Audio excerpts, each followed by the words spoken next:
வணக்கம். கரூர் மாவட்டம் புகழூர் வட்டம் தென்னிலை தென்பாவத்தை சேர்ந்தவர் மோகன்ராஜ். இவருக்கு மஞ்சனூர் மேற்கு கிராமம் தும்பிப்பாளையம் அப்படிங்கிற ஒரு ஊரில் ஒரு 11 ஏக்கர் நிலம் இவருக்கு சொந்தமாக இருக்கு. இது மட்டும் இல்லாமல் கர்நாடகா மாநிலத்தில் குடகு மாவட்டத்தில் அவர் ஒரு சுயதொழில் பண்ணிட்டு இருக்கார். பெரும்பாலும் அங்கே தான் அவர் இருக்கிறது. இங்கே விவசாயத்துக்கு ஆளுங்களை வச்சு பார்த்துக்கிறார். இந்த தருணத்தில் என்ன நடக்குது அப்படின்னா, அஞ்சூர் குப்ப கவுண்டன் வலசை சேர்ந்த நல்ல சிவம் மற்றும் கதிர்வேல் அப்புறம் மோகன்ராஜ், இவங்க நம்ம மோகன்ராஜ் சொந்தமான நிலத்தில் அடியாட்களுடன் அவருடைய நிலத்தில் ஜேசிபி வச்சு பள்ளம் மண் எடுக்கிறாங்க. அப்ப எவ்வளவு எடுக்கிறாங்க? குறைஞ்சபட்சம் அதிகபட்சம் 6 அடியில இருந்து 10 அடி வரைக்கும் அவங்க இந்த மணலை தோண்டி எடுக்கிறாங்க. எவ்வளவு ஏக்கர்ல? 11 ஏக்கர்ல 11 ஏக்கர் நிலத்துல எடுக்கிறாங்க. இவர் உடனே இதுல இருந்து வரார், பெங்களூர்ல இருந்து கர்நாடகால இருந்து வரார். நிலத்தை அனுமதி இல்லாமல் நிலத்தை தோண்டி மணல் திருடி சென்றவர்கள் மீது லோக்கல் விஓ கிட்ட போய் கம்ப்ளைண்ட் கொடுக்குறார். என்னுடைய நிலம் இவங்க அன்ஆத்தரைஸ்டா எடுக்கிறாங்க, நிலத்தடி மண்ணை எப்படி எடுக்க முடியும், யாருடைய அனுமதியில் எடுக்கிறாங்க அப்படின்னு சொல்லி விஓ கிட்ட கம்ப்ளைண்ட் கொடுக்குறார். விஓ கிட்ட கம்ப்ளைண்ட் கொடுத்த உடனே அவன் என்ன மாதிரி விஓவா இருப்பான் பாருங்க, மொல்ல மாதிரி முடிச்சு வைக்க இருப்பான் போல இருக்கு. அந்த விஓ என்ன பண்றான், எந்த நடவடிக்கையும் எடுக்காம எங்க போறான் அப்படின்னா, நேரம் அந்த மணல் திருடுறானுங்க இல்லையா, அந்த மணல் திருட்டு கும்பல் கிட்ட போய் தகவலை சொல்லிடுறாரு இந்த விஓ. நல்ல சிவம் மனைவி வளர்மதி மற்றும் சேகர் இவங்க கிட்ட போய் விஓ சொல்லிடுறாரு, நீங்க மணல் திருடுறது கம்ப்ளைண்ட் கொடுத்துக்கிறான் ஆளு, ஜாக்கிரதை அப்படின்னு தகவல் சொல்றாரு. எப்படி எப்பேற்பட்ட ஆளா இருப்பான் பாருங்க. என்னுடைய நிலத்தில் மண்ணில் கொஞ்சம் யாரோ சேதப்படுத்திக்கிறதா பார்த்தபோது வரும்போது ஒரு 5 குப்பகவுண்டனை சேர்ந்த நல்லசுவம் என்பவரும், பூண்டிபாளையத்தை சேர்ந்த கதிர்வேல் என்பவரும் மற்றும் ஒரு இந்துங்கிற ஒரு லாரிங்க, அது இல்லாமல் கட்டாச்சி, அதோடு சேர்ந்து அது அடையாளம் தெரியாத ஒரு 8 பேரெல்லாம் சேர்ந்து அவங்க என்னுடைய அதாவது சர்வே நம்பர் 121 3Bங்கிற சர்வே நம்பர் என்னுடையதுங்க. அதில் ஒரு 11.25 சென்டில் மண் எடுத்து திருடிக்கிட்டு இருந்தாங்க. அதை நான் இப்போதைக்கு ஆட்கள் அதிகமாக இருக்காங்கன்ட்டு நான் தட்டி கேட்க போனேன். எனக்கு ஆபத்து நேருன்ட்டு நான் அடுத்த நாள் காலையில் 13ஆம் தேதி அன்னைக்கு நான் குப்பகவுண்டனை சேர்ந்த நல்லசுவம் அவருக்கு தான் அந்த பக்கத்து பூமியான அவர் அதில் எடுத்து அவங்க எல்லாம் நிறைய பண்ணிக்கிட்டு இருந்தாங்க. அவங்க தான் இந்த வேலையை பண்ணுறதுன்னு நினச்சிட்டு அவருக்கு ஃபோன் மூலமாக ஃபோன் பண்ணி கேட்டேங்க. அதுக்கு நீ ரொம்ப விலை கொடுத்து வாங்கிக்காத, அமைதியாக போயிட்டுருக்குது அப்படின்ட்டு 2 தடவை அதே திரும்பி சொல்லிவிட்டு கட் பண்ணிட்டாருங்க. திரும்ப ஒரு 2 நாள் விட்டு நான் அடுத்த நாள் நான் மஞ்சனூர் மேற்கு கிராம நிர்வாக அலுவலருக்கு நான் புகார் பண்ணுறேங்க. TN 34 T 1129 ஒரு ஜேசிபி வச்சு என்னுடைய ப்ராப்பர்ட்டியில் திரும்ப மண்ணள்ளி திருட்டிக்கிட்டு இருந்தாங்க. அதை தட்டி கேட்கும்போது அந்த அம்மா என்னை அடிக்க வந்துட்டியா, கல் எடுத்துகிட்டு வர்ற அப்படின்னு ஆரம்பத்தில் பேசிட்டு திரும்ப உன்னை அடிக்காமல் விட மாட்டேன்னு என்னை வார்த்தையாக பேசி என்னை தகாத வார்த்தையில் பேசிச்சுங்க. திரும்ப நான் போயிட்டு இன்றைக்கி ஒரு பெட்டிஷன் கொடுத்துருக்குறேங்க. தென்னிலை காவல் நிலையத்தில் இன்றைக்கி அது சம்மந்தமாக ஒரு பெட்டிஷன் கொடுத்துருக்குறேங்க. இதுக்கு எனக்கு தக்க நடவடிக்கை எடுத்து தீர்வு கிடைக்கணுங்க.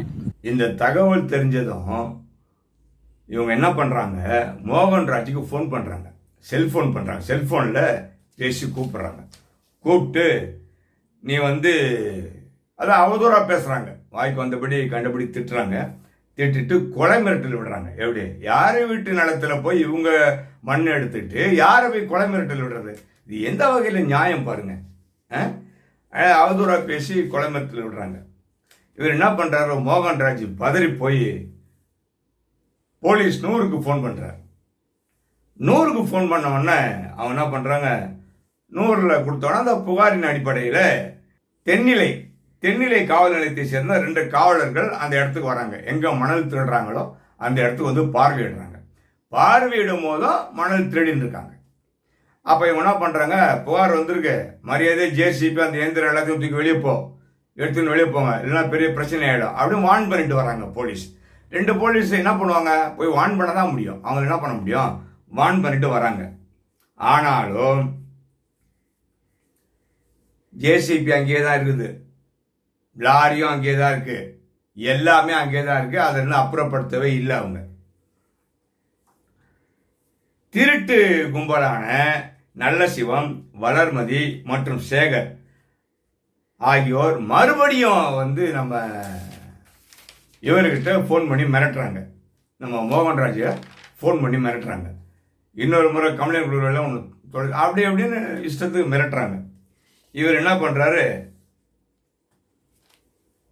அதாவது மைன்ஸு, கலெக்டர், சிஎம் செல்லு எல்லாத்துக்கும் கம்ப்ளைண்ட் அடிக்கிறார். என்னுடைய விளைநிலத்தில் வந்து கிட்டத்தட்ட எத்தனை 10,000 லோடு மணல், 10,000 லோடு மணலாக எத்தனை கோடி பெருமானம் இருக்கும் பாருங்க. பல ஆயிரம் கோடி பெருமானம் உள்ள மணலை திருடி இருக்காங்க. பர்மிஷன் இல்லாமல், சொந்த நிலமாவே இருந்தாலும் கவர்மெண்ட்ல பர்மிஷன் ஆகணும்.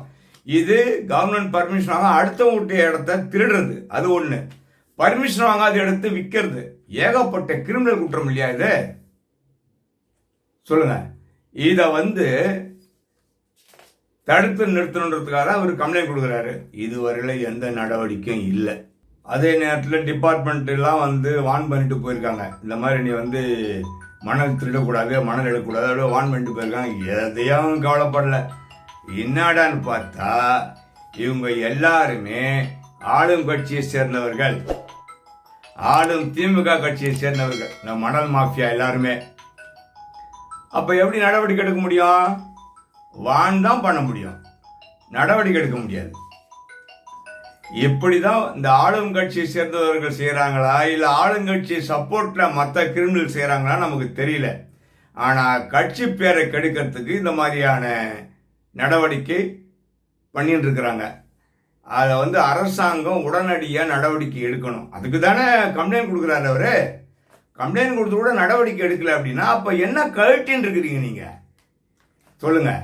எதுவாக இருந்தாலும் சட்டப்படி நடவடிக்கை எடுப்போம் அப்படின்னு பிதற்றிக் கொள்கின்ற நீங்கள் அடுத்தவனுடைய நிலத்தை சுரண்டி மணல் வாயில் விற்கிறான், அது கம்ப்ளைண்ட் பண்ணுறாங்க. மைன்ஸ் டிபார்ட்மெண்ட் வந்து கலெக்டரில் இருந்து சிஎம் செல் வரைக்கும் கம்ப்ளைண்ட் போயிருக்கு, ஒரு நடவடிக்கை இல்லை.